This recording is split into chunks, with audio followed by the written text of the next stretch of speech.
Hey everyone, I'm Liz, I paint minis, and you're welcome to stop by my channel for a bit. I've just got the first issue of the new Age of Sigmar Spearhead magazine collection as published by Hachette Partworks. This has just become available in the UK as of a few weeks ago. I'm not sure where else it's available yet. I've subscribed to the whole collection, so hopefully I can make videos on all the minis.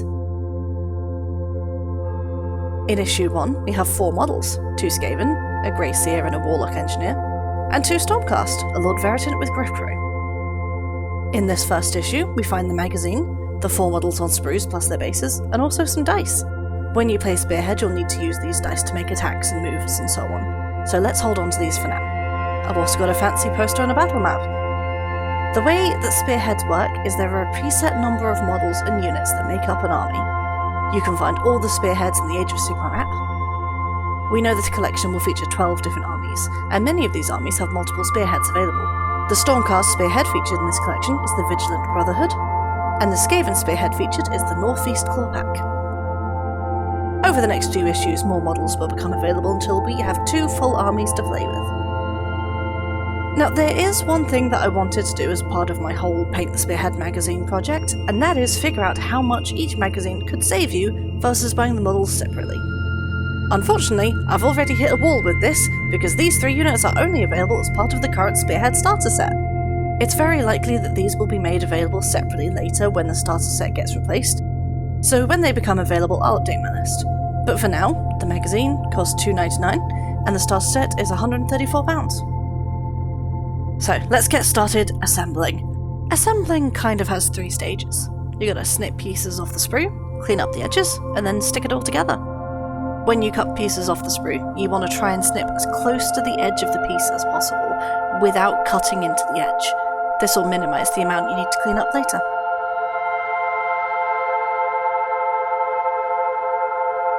For the cleanup, we're looking for places where the sprue meets the model, as these usually have a little bit of extra plastic sticking out, as well as any mould lines. Smooth it down for a clean finish. You're supposed to be able to use the edge of the scraping tool to do it, but I keep having difficulty with it, so I'm just gonna go back to using a knife carefully.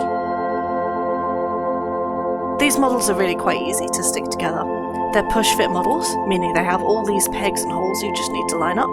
The issue I have with these, though, is that sometimes the pegs aren't quite the right size, so I have to cut them down a bit. It's also possible to take them apart if they're just pushed together, so I usually use plastic glue to stick them together permanently.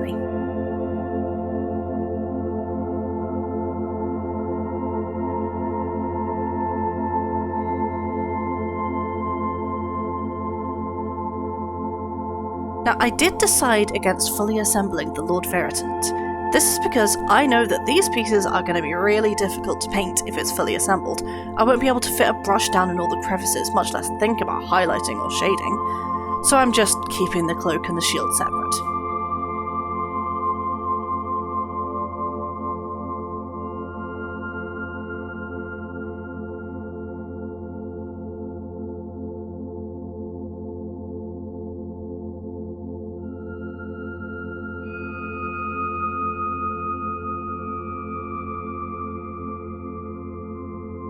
As I understand it, these minis will have painting guides in future issues to help new painters get the models painted up to a good standard, but it's not available in issue 1, so I'm taking this as an excuse to paint them however I like. I've started by priming these in black. To do that, I just took a spray can outside and gave a light cover on all parts of each of the minis. Primer is a really useful thing to use because it gives an initial layer of paint on the mini that you can use to build up colours on top of, helping them stick to the model without splitting. Now, I've arbitrarily decided that my Stormcast are going to have blue as their signature colour. I don't have a specific reason for that, I just like blue. So I'm using several blues to paint this Gryph-crow first. If you don't like blue, that's fine, you can pick whichever colour you like. She's getting a medium blue for the body and a dark blue on the feathers on the head. I have to do a few coats of each because the medium blue in particular is quite thin.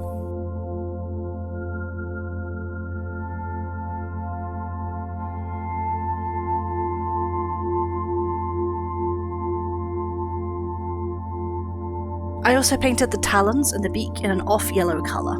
This is going to help them stand out against all that blue.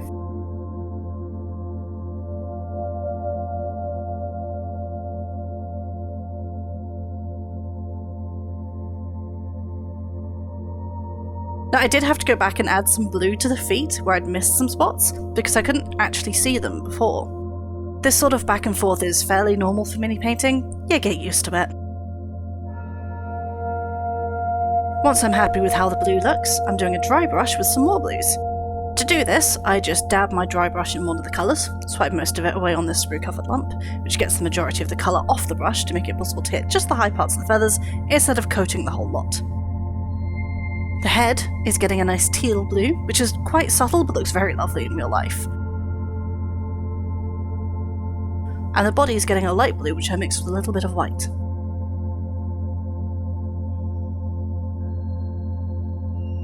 Just tidy it up a little bit with my original colours. As Stormcast usually have golden armour, I'm using gold on the collar, including the hook and the lightning bolt, and also on this protective face mask.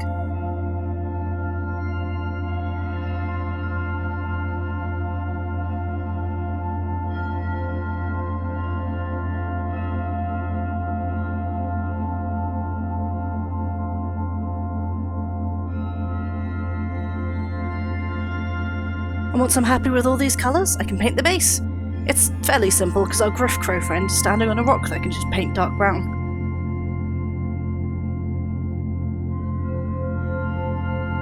I'll come back to the rest of the base later. Because I have all of this blue on my palette, it seems like now's a good time to work on the Lord Veritant. I wanted to paint the cloak up first so I could see exactly how much highlighting and shading I'd need to do on the rest of the fabric. Just a quick base coat of darker blue on the inside and outside of all of the fabric.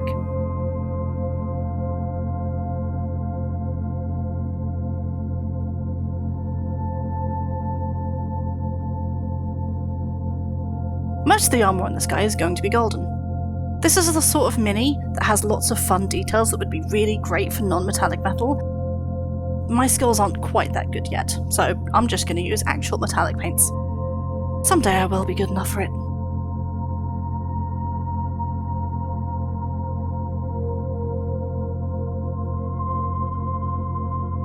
Often, you can work on several parts of a mini, one after the other, while waiting for the last bit to dry. So, while I'm letting my gold finish drying, I'm painting the fabrics in my medium blue. This works as a layering technique where the darkest blues stay in the shadow, but the majority of the fabric goes into a more mid-tone colour. I'm being a little bit scratchy with it as well, trying to do more downwards brushstrokes. Because this is fabric, the slight unevenness subtly suggests weave. It does look quite messy when wet, but the paint will dry a slightly different colour, usually a bit darker, so it should be okay.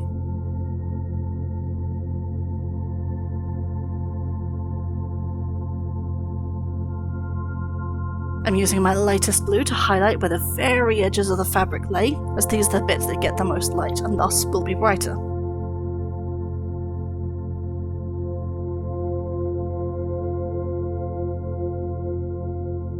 Do the same on the cloak and then fit it on.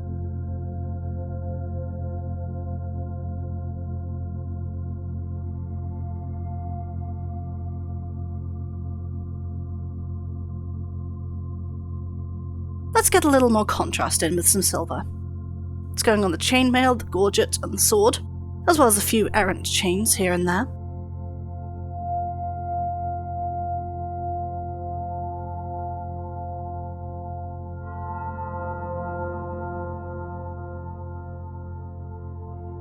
The shield is gold to match the armour, with silvery chains and blue fabric bits. I think these fabric bits are actually supposed to be paper, but like I said, I do what I want.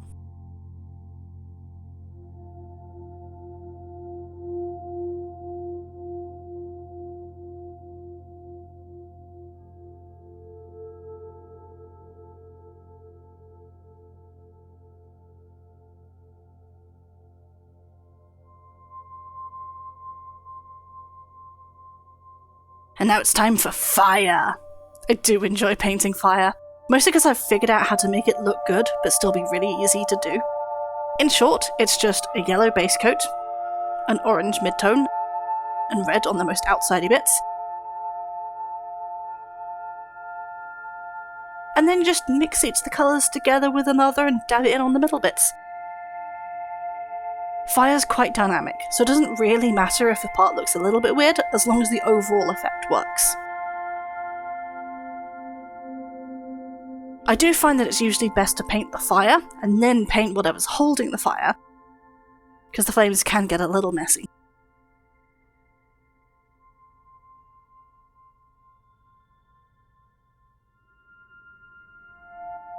Fill in a few details I didn't quite get before, like the brazier staff handle and the sword hilt. Mixed up a little red and brown to work as a leathery colour.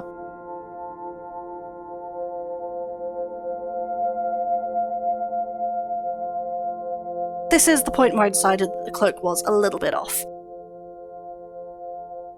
So I watered down my darkest blue really thin, and used it as a wash to help tie the colours and shades together. Then it's time for skin tones. This dude's getting a slightly darker fleshy colour, then a lighter flesh over the top and onto the bits of the face where light would hit. Of course he's wearing a piece of fabric over his eyes, now in blue, so I can't really highlight the cheeks or forehead too much, but I do what I can. Remember how I said I'd come back to the base later? Well, it's now later. I'm really just putting a little bit of texture paste on both of these bases to make it look like they're trudging through mud to get to the promised glory up ahead. I'm planning on buying some blue flowers soon that would look quite nice on this base. Just a quick little blue base rim around the edge. And now it's time for rats. Let's start with the Warlock Engineer. To contrast with the Stormcast, I'm using red mixed with a little bit of brown for the fabric, and a dark, almost black metallic colour for the armour.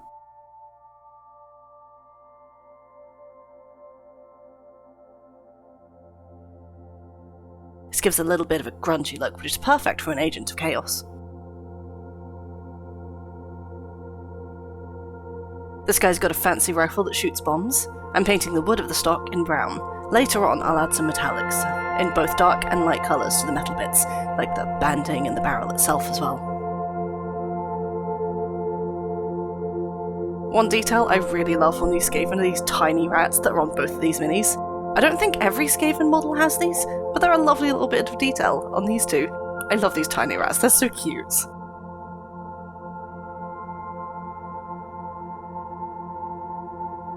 For this Warlock Engineer, he's getting white fur with a lovely pink hairless tail. I'll add a little bit of grey to the fur later for some shading.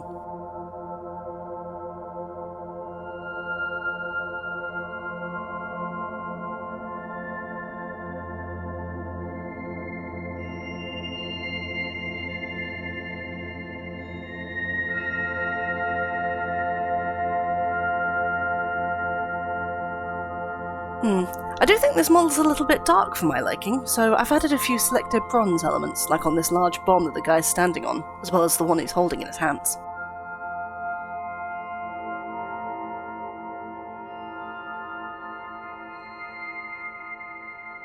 There's a couple of bits of leather here that I'm doing in a light sandy brown.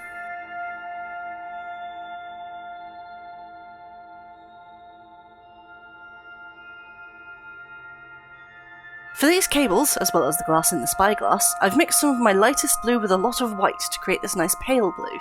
It stands out a little bit more than I wanted it to, but overall I think it's fine actually.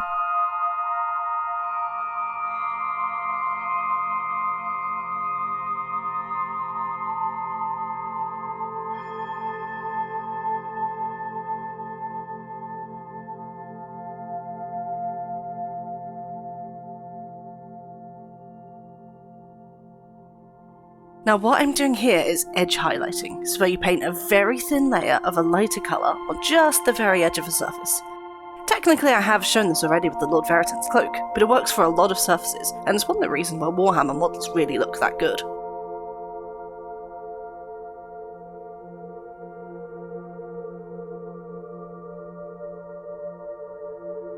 After a little bit of clean-up and just catching a few areas that I've missed, I'm highlighting the edge of the fabric with the same reddish brown, just mixed with a little bit of white to lighten up.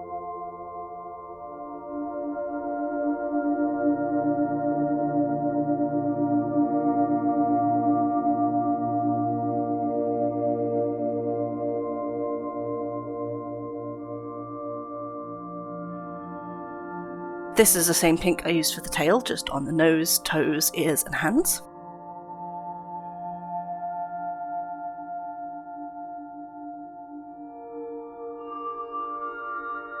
Right, now it's on to the Grey Seer. I'll be honest, at this point, there's not really anything new I'm doing here that I haven't mentioned already for the other minis.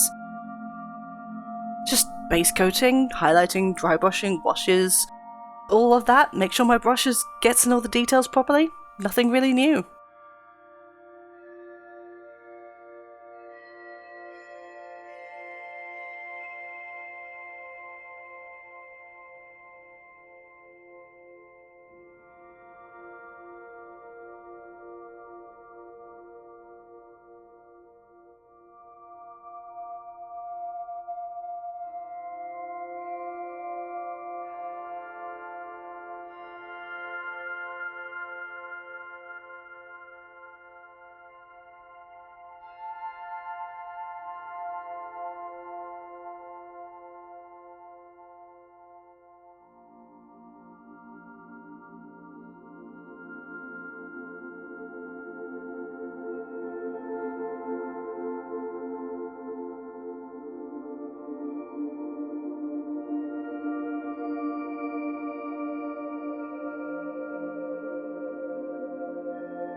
One issue I do come across a lot is getting paint consistency right.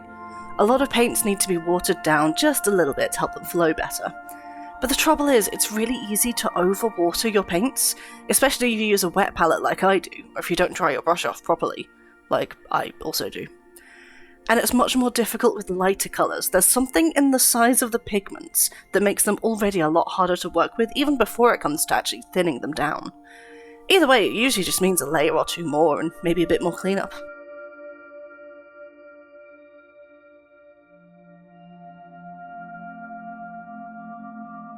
For the Skaven bases, I'm doing a little bit of green for grass, with dark brown where the ground has been broken up for mud.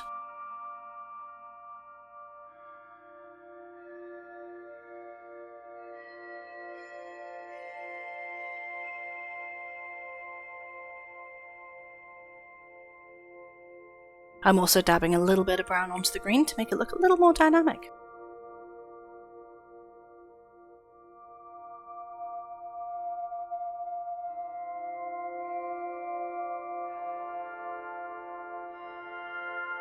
And here is the final result! All 4 of these guys have lovely little details to paint up. I especially like these little rat friends in the Skaven. It's Bring Your Child to Work Day! And I also really enjoyed painting the fires. The sword and brazier were great. So, that's issue 1 of the Spearhead magazine done! Stay tuned for hopefully many, many more. I'm Liz, thank you all for watching. Click all the thingies below if you'd like to, and I hope to see you next time!